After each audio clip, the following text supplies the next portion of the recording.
What's up, YouTube? Welcome to my very first video on this channel. Um, those of you that have been watching my content for a long time may know that I've had my gaming channel for years. Had a base channel with, God, over 400 videos on it that I deleted a couple of years ago. And of course, my wife and I have our channel where we react to music videos. I've been turning her into a metalhead for the last few years. Definitely go check out that channel, Macy and Adam React. You can check out Adam Plays Games for my gaming stuff, but I decided I have been a wrestling fan for 40 years. Since late 85, early 86. Um, the thing that got me into wrestling.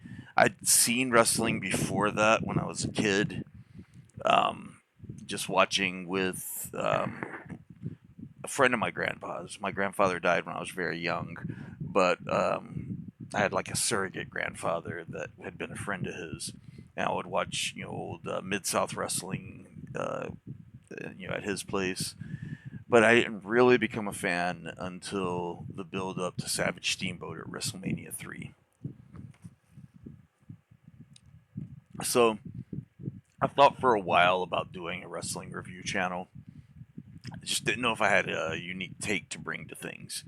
But after watching Saturday night's main event tonight, it's time. I've got to do it. This channel will get better as I get more used to this format. I'm sure I'll add a lot more bells and whistles, maybe some better editing. But for now, I just wanted to get my thoughts out about tonight's Saturday night's main event. Um, if it, if it, it's probably your first time here because this is the first video going up on the channel. Like I said, I will get better at things. I promise. If this is your first time here, hit like, subscribe, do all the things. Leave me a comment. Tell me what got you into wrestling. I'd really like to know that. I love talking about wrestling with people. I'm going to do a lot of these type of videos. I'll be reacting to live events, PLEs. I'll also be watching some old content, some old WCW, maybe ECW, maybe even go back and look at some old AWA or WCCW. I'm not sure about that yet. On my gaming channel, I've been doing WWE flavored Sporkle quizzes. I may start putting those on here.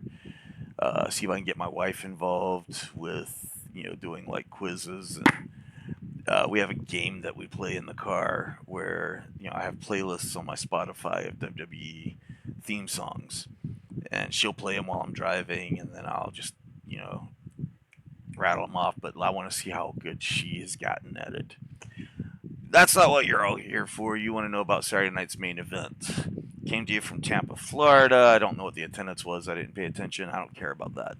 What I care about is the matches.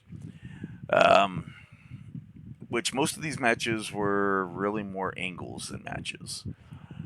We started off tag team match, CM Punk and Sami Zayn taking on the new Paul Heyman guys, Seth Rollins and Braun Breaker. And of course, these guys had a great match. A lot of back and forth action. Breaker showing off his power, the other three showing off their speed, their agility. But this was always about who was the third man, or technically fourth man, going to be. I know a lot of people had originally thought it might be Jeff Cobb until he joined the Bloodline. We were going to find out on this night. So back and forth matchup until we got to a point where Sami Zayn had Braun Breaker set up for the haluva kick. Paul Heyman grabbed his foot to keep him from running out of the and hitting the kick. What he was actually doing was distracting the referee. The referee goes to yell at him, and on the outside we see the return of Big Bronson Reed. He smashed CM Punk through the barricade. That allowed Braun Breaker to hit the spear on Sammy, get the 1-2-3. After the match, CM Punk tried to get in and grab Paul, but he got beaten down by the big beefy boys. And that was quite an image. Seeing those guys standing over a beaten CM Punk. Um, those are some big beefy boys. Paul Heyman's got quite the little group here. Now, I don't know if this is actually going to be, um, a lot of people are calling it the new evolution or whatever. I don't know about that, but that's some big boys. That's going to be interesting to see. As a match, I mean, it was a good match, of course. It was probably, in my opinion, the best match of the night. Even if it was an angle disguised as a match. So with that, I will give it 3 stars out of 5. Um, should you go out of your way to see it, maybe just the last couple of minutes. But, you know, is it a decent match? With these guys involved, it could not be a decent match. So the second match of the night, and I'm still figuring out what I'm doing here, guys. So was a rematch for the women's U.S. title.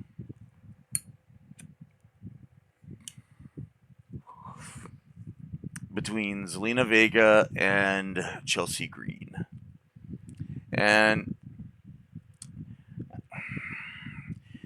they certainly put a lot of effort in. They've both been working really hard to get better. I know Chelsea's got an extensive background, but they've both been working hard. And they've both deserved what they've gotten out of the U.S. title. Honestly, they should be getting more with it. Chelsea's did a lot to elevate it since winning it. Zelina is, certainly deserving with all the time that she's put in over the years. It's creative that's really let the entire women's division down more than anything. And it's a common complaint a lot of people have, so I'm not going to go too much into it. They were putting on a decent match. There seemed to be kind of a botch towards the end of the match. Zelina was going for the 619. Looked like one of her feet got caught on the rope as she was executing the move. So instead of catching Chelsea flat with her legs, one of her knees looks like it hit her in the nose. Which a little bit afterwards, in the aftermath, you'd see Chelsea was bleeding quite a lot from her nose. I don't know if she broke it or, just got it popped real good, but it definitely had an impact. No pun intended. But Pat had a funny call during the match. Went right at the end. Zelina was going up top. Piper Niven from the Secret Service came over to pull her down or cause her to fall on the corner, and Pat made the comment, "Yeah, she dropped her on the corner there." Okay, I think most of us are trying to forget drop. Let Piper be Piper. But decent match. I think it was kind of a rushed finish. She did end up hitting a code red off of the top. Zelina hit the code red off the top and pinned to retain. So it's interesting to see where they go from here. I really think they need to give them more meat, though. Need to give them more to work with. But hopefully that's coming. As a match, I mean, it was only okay. This one I give 2 out of 5 stars. Not a terrible match, and it was a title match on Saturday night's main event. A little bit of a botched finish, but not too many shenanigans. They did as much as they could with what they had to work with. And this was one of the only matches of the night that was a match instead of an angle disguised as a match. So I'll give it 2 stars.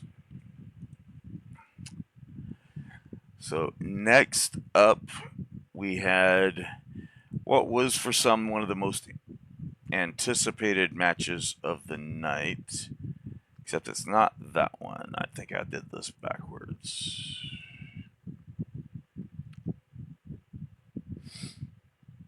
Okay, this is fun. Um, Work in progress, folks. Work in progress.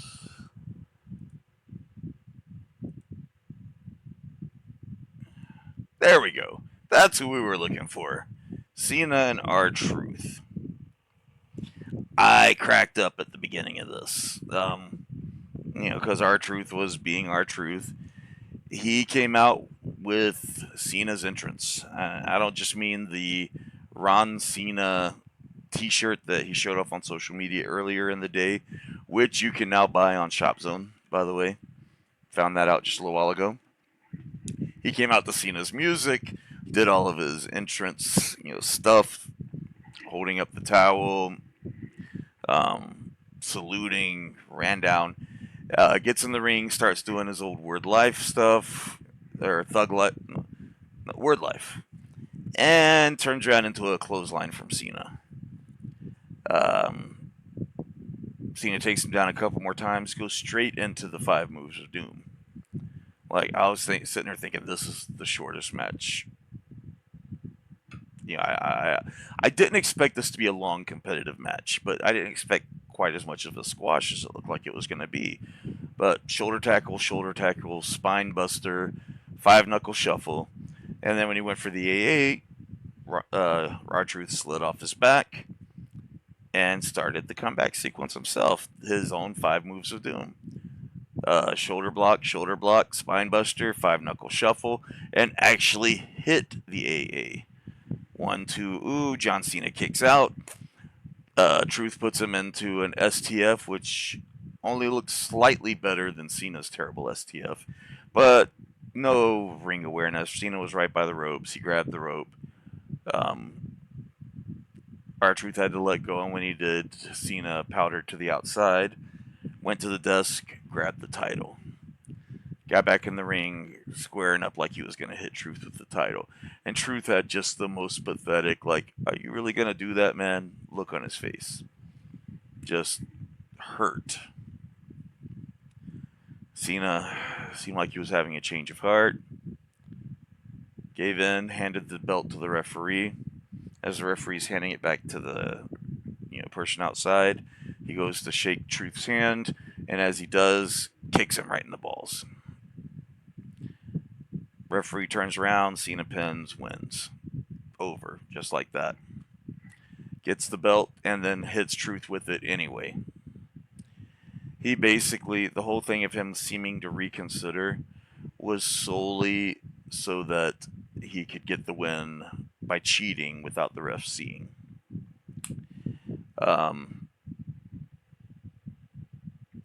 The match. R-Truth gets 5 stars out of 5 every time for me, but this match, unfortunately, gets 1 star out of 5. The whole thing lasted no more than 3 or 4 minutes at most. Truly just an angle disguised as a match. It was basically a way for Cena to burn off one of his appearances. And to give an excuse for why he was there for something that would happen later in the show. The next match, that's where things should have picked up. Steel cage match. A couple of years of animosity between these two. Drew McIntyre, Damian Priest. This should have been brutal, but it was on NBC. It ended up being brutal, but for a far, far different reason. That had nothing to do with either of the men in the match.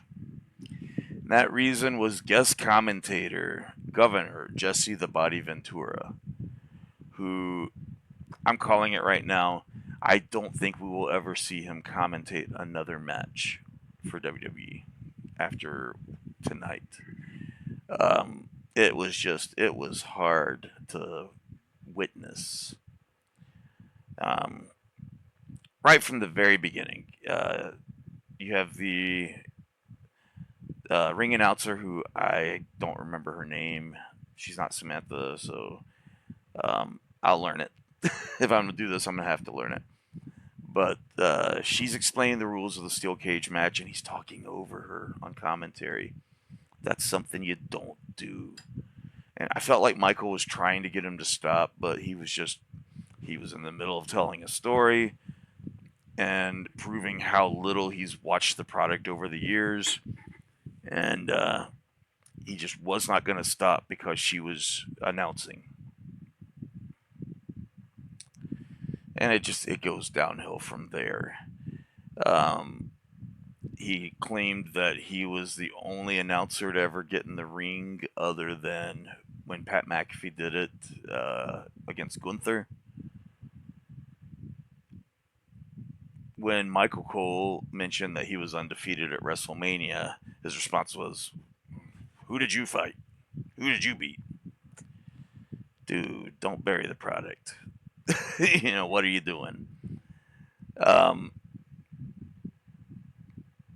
right after Michael Cole had literally just stated the two previous times that there'd been a cage match on Saturday Night's Main Event, he immediately followed that by saying they never would have allowed a cage match on Saturday Night's Main Event back then. You're not even listening to what's going on now. So, match gets started.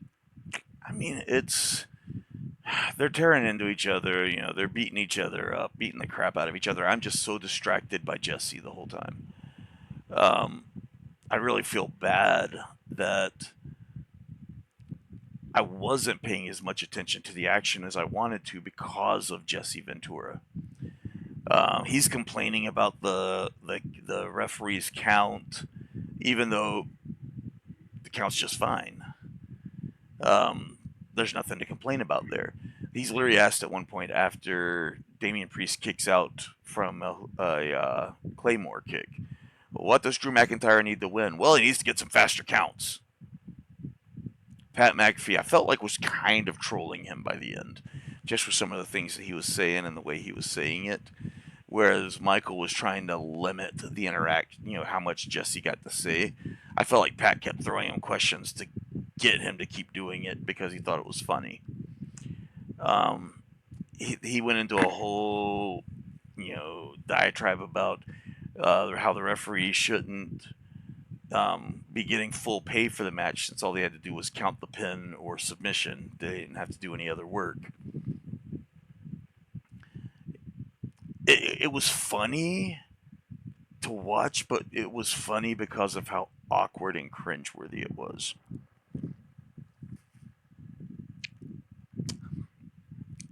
Damian Priest ends up wrecking Drew McIntyre with a concerto. And he's, savoring this moment. And Jesse's just crapping all over it. And then when he wins by walking out of the cage, Michael and Pat are trying to put over how, he's insulting Drew by walking out, not even pinning him, not bothering with it, just walking out of the cage on his own 2 feet to show that he can. And meanwhile, you've got Jesse sitting there. Well, he should have at least gone over the top. He just walked out through the door. It's like, oh my gosh. First, have you not watched the product in 30 years? Michael tries to explain to him that's one of the ways you can win. And he just keeps going on and on and on about it. And the way he was saying it, I was getting so frustrated just watching. My wife's in another room laughing at me. And he just went out through the door. Why didn't he have the limo driver come open the door for him?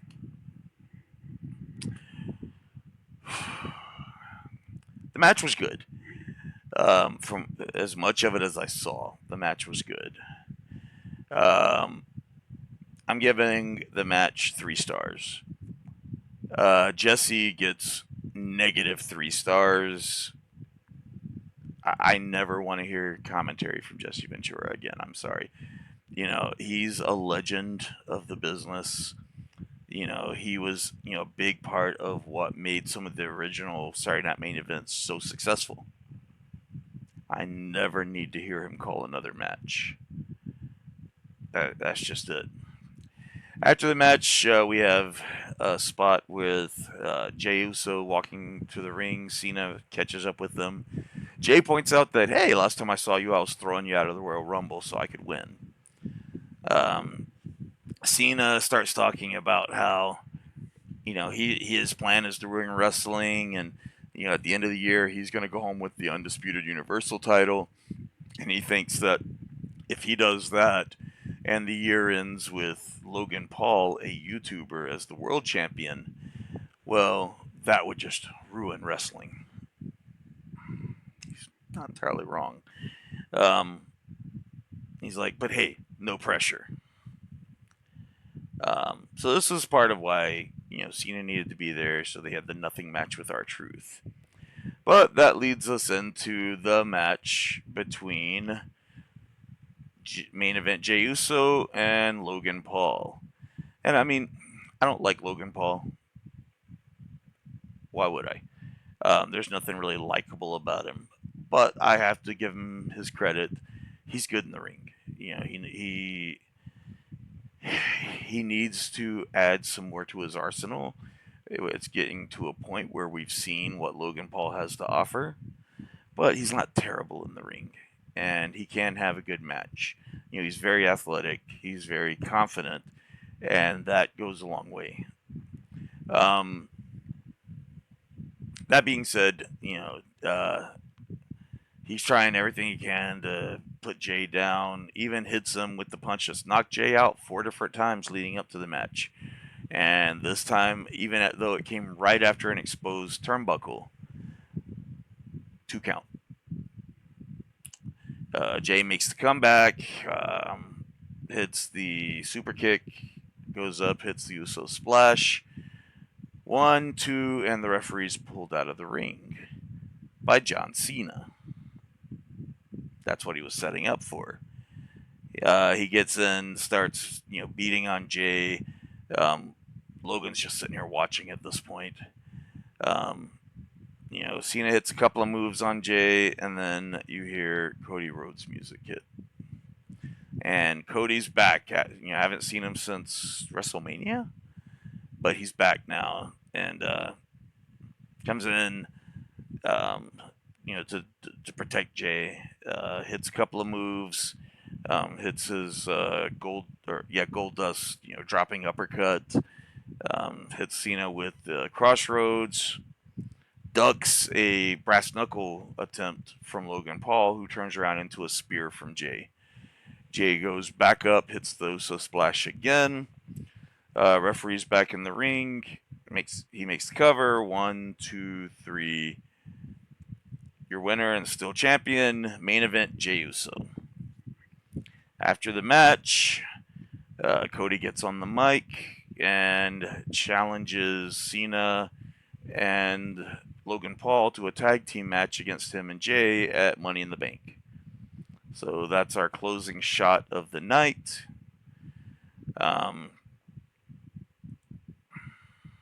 It was a good match. I expected a good match. We got a good match. It was really, it was an angle, leading up to, this Money in the Bank match. It was a title match. It's a good angle. We're gonna get a tag team match with Jey and Cody against Cena and Logan Paul. Paul's getting a huge rub off of that, I guess. I don't know. I don't have any half stars, created yet, so I guess I'll give it 3 stars. Really, it would be more of a 2.5 star match if I had that in place, but I don't. But that's how our show went off the air. With you've got your champion kind of playing second fiddle to the to Cody. Cody's the one that gets the little quick promo at the end. Um, but that's how we went off the air. Okay, is what it is. That's Saturday night's main event. And I gotta remember this isn't a PLE. No one paid to watch this. This was on NBC. And I think back to some of the Saturday night main events that I saw as a kid. We saw the Mega Powers form and break up on Saturday night main event a year apart. A lot of those matches back then were angles disguised as matches. So I guess I won't judge it too harshly, but it's one of those shows that we'll probably never think about again. It happened. So, um, overall, as a show, I give it probably 2 stars. Again, it just happened. It just was there. Um, it could have been a Raw or SmackDown. But what did you think of Saturday night's main event? Let me know down in the comments. Well, the next thing I'll be reviewing, the night of will probably be Money in the Bank. But I'm gonna try to do some classic, go back and look at some old pay-per-views or old shows. Tell me what you'd like to see me review down in the comments. If you like this so far, hit that like button, hit the subscribe button. Brand new channel, get it on the ground floor. And until next time, see ya.